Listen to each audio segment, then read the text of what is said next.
We all know about television shows jumping the shark, and I've told you 2 times about when action figure lines jump the shark. Well, today I'm going to tell you when toy companies jump the shark.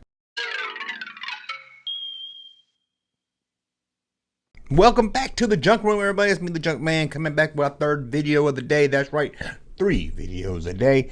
What are we going to talk about today? Well, for 2 videos in the past, I told you about the time toy lines jumped the shark. This is when a toy line was successful. Then they released this one series of figures, and it just was downhill from there. And today we're going to look at toy companies when they were on a high roll, releasing great toy lines, and then they released a toy line that just kind of put the company on a downhill momentum. Now, when I do these videos, a lot of people say, Junkman, I like that figure, or I like that toy line.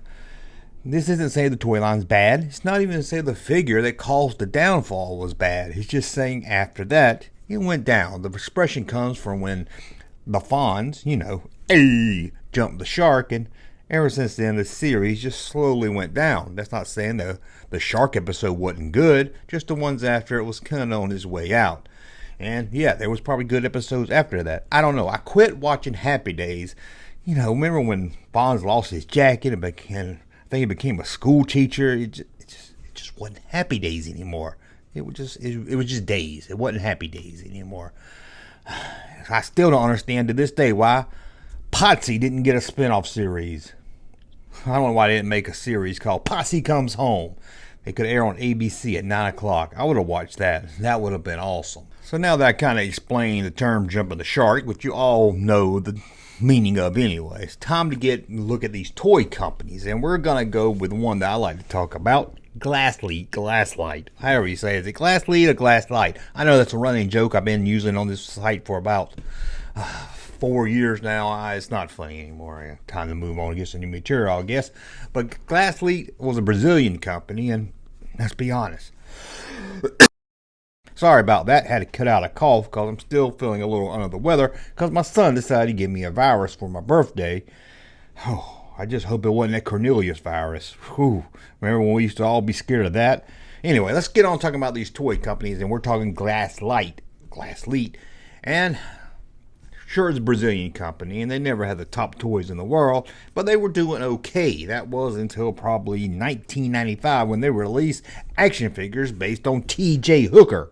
Now, I don't know about you, but I was a fan of T.J. Hooker. To me, when I think William Shatner, or at least as a kid in the 80s, I thought T.J. Hooker more than Star Trek.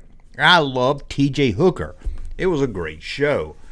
But this toy line just didn't add up, and it just didn't even look like T.J. Hooker, other than the fact that it had Adrian Zemez and Heather Locklear and some others on the card, special William Shatner. You see William Shatner's face, you know it's T.J. Hooker. But it just wasn't there, and it seems like after this line, they just couldn't get the sting back that they once had. So T.J. Hooker is when Glasslight jumped the shark. And now let's look at Cleco. You're thinking, oh, Junkman, you gonna pick on video games? No, Cleco also made action figure lines. Yes, they did. They made a lot of action figure lines. And then, in the summer of 1986, they did the unthinkable. They made action figures based on adults and turned them into cartoons. Now, they didn't actually do it. It was a cartoon series that took Fred, Wilma, and Barney and made them into kids. Is horrible. Anyone that watches my channel knows I hate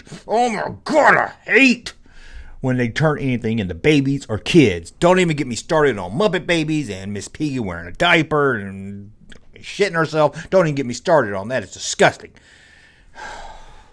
Flintstone kids. So they were friends. These 4 people were all friends when they were little also. Did they have Dino? But Cleco decided to make action figures based on the stupid cartoon, and wouldn't you know it, that was it for Cleco. Actually, in a few years, they would just file bankruptcy and go out of business. So that should tell you right there. Don't turn adult characters into kids or babies wearing diapers. Now let's go into the 90s and look at Playmates. They were on a roll. They had Star Trek. They were making all kinds of Star Trek stuff. In fact, getting a little carried away with it, making anything for Star Trek. Next Generation, Deep Space Nine, Enterprise. the movies, the TV show, whatever they could, they would slap Star Trek on it. And they had other lines also that was very successful. Remember Sequest? But that's not what we're going to talk about here. When did they start to go downhill? Well, it's when they decided to make a little penny. And millions of people walked into a toy store and said, who the hell is Little Penny? And still today we say, who the hell is Little Penny? I don't even know who Little Nickel is, and I don't even want to know who Little Dime is. But after this, the company just couldn't hold on to the glory days that they once had. You always saw this toy company, even if they did something cool, you think, that's the toy company that made Little Penny. Little Penny. At least if you're going to make something little, you can make action figures based on Little Debbie. Now, a guy with a dad belly that has a sweet tooth, I could go for some Little Debbie action figures. And this is going to be number 4. This toy company was great at one time. They made Evel Knievel. Can you get any more manlier than Evel Knievel? Especially in the 70s, every kid wanted to be Evel Knievel, and we wanted to watch him jump and break every bone in his body. And then 1978 came. We were in the midst of the disco era. And you know what Ideal did? No, they didn't make Evel Knievel in a disco outfit. That would have been a little better. You know what they did? They made an action figure based on Andy Gibb. Andy Gibb. Wasn't even Barry Gibb. Wasn't even Barry Gibb. If it was Barry Gibb, you could understand. Wasn't even one of the Bee Gees. Could have been Maurice. Maurice would have been better. It's a fly-by-night brother wannabe BG. Andy Gibb. It was it for Ideal then. You can't go from the coolest man from the 70s to a teen pop idol of the late 70s. Just not going to work. So let's do it. Let's talk Kenner. I hate to bring up Kenner, but we're going to have to do it. And we're going to talk about a line of action figures I actually like. Robin Hood, Prince of Thieves. Now hear me out. I know it's Kenner. But Kenner really phoned it in with this line. As you know, they took a lot of molds they already made. A lot of these figures are not only made from Star Wars figures, Gamorrean Guard, Fire Tuck, we know that. They even took superpower molds and turned them into Robin Hood figures. Even the Robin Hood still had the G on his belt from Green Lantern. And then there's the whole Ewok playset being redone for the line, and some of the Ewok accessories. This line was just a retool of other toys. They really phoned it in. And for that, Kenner, you went downhill after that. And in fact, about 2 years later, Hasbro would buy Tonka, who at the time owned Kenner. And then Kenner was just used by Hasbro as a nameplate. Sorry, Kenner. Number 6. We're going to talk about the toy company, Knickerbocker. Now, I know when I say Knickerbocker, you're going to think I'm talking about that star from that Scarecrow Mrs. King show. But no, I'm not. I'm talking about the toy company Knickerbocker that had a bunch of good toy lines, but they ruined it in 1982 when they released Annie. Figures based on Annie. No toy company can overcome selling a little redhead doll. I don't care if it's a boy or a girl. You sell red-headed toys to kids, they're not going to come back and buy more toys. Didn't take long for the company to go belly up after releasing toys based on Annie. One, again, no one wants to play with a toy that has red hair. No one wants to play with an orphan. And no one wants to play with a toy based on Annie. Let's get out of here. Okay, number 7, and we're going to have to talk about Hasbro. And believe it or not, it went all the way to 1992 before they went downhill. And that's when they tried to capture the success of Trolls. Remember Trolls in the 70s and 80s?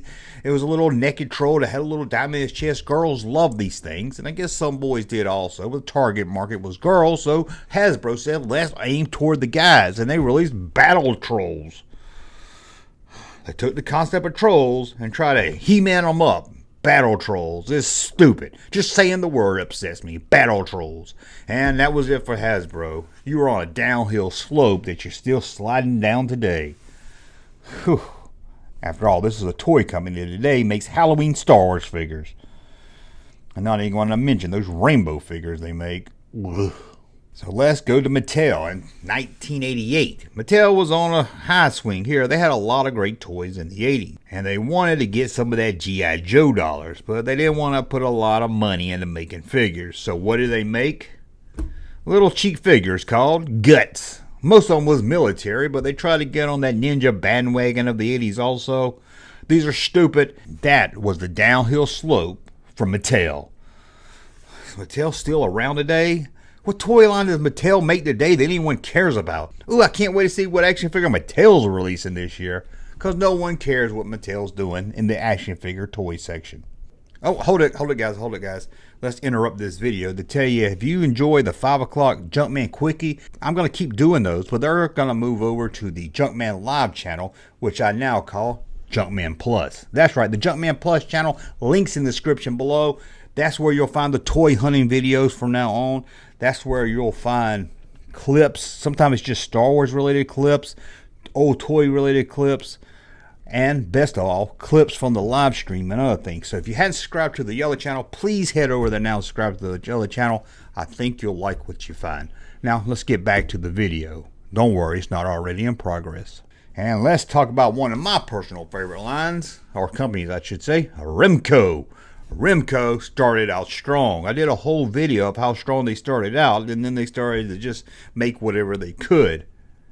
And in 1984, they decided to turn a cartoon into an action figure line, and that cartoon was SWAT Cats. Meow, SWAT Cats. These are cats that work for a SWAT force. Not every cartoon needed an action figure line, and I have proof of that, and it's called SWAT Cats.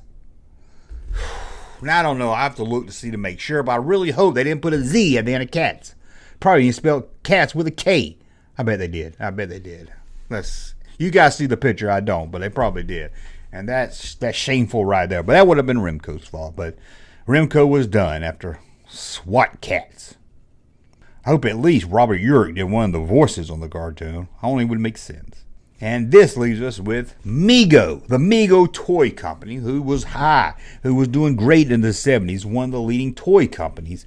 Then they turned down Star Wars, and then Star Wars became a big hit for Kenner, and they kept trying to find the next thing to be Star Wars. Try to get that glory back and say, look, we didn't mess up turning down Star Wars. Look at what we're making. And they were making everything, even the kitchen sink. And I literally mean that, the kitchen sink. They made an action figure line, or doll line, I should say, trying to capture some of that Barbie money with a Barbie doll that came with a kitchen sink. Oh, that wouldn't fly today. No. You can't have any female toy linked to a kitchen. You're asking to get canceled. But in 1979, Mego said, let's release a fake Barbie and have her come with a kitchen set. It was downhill from there, Mego. A few years later, they, like many of the companies we talked about here, would go bankrupt and go out of business. Well, that's a look at 10 companies, or toy companies, I should have said, 10 toy companies that jumped the shark. Sorry, but even great toy companies stumble at times. Well, I want to thank you for watching. As always, thumb up so you like my content. Subscribe to the channel, and we'll talk again soon. Hey, Junkman channel popping though. Thank you, sir, for that unsolicited testimony.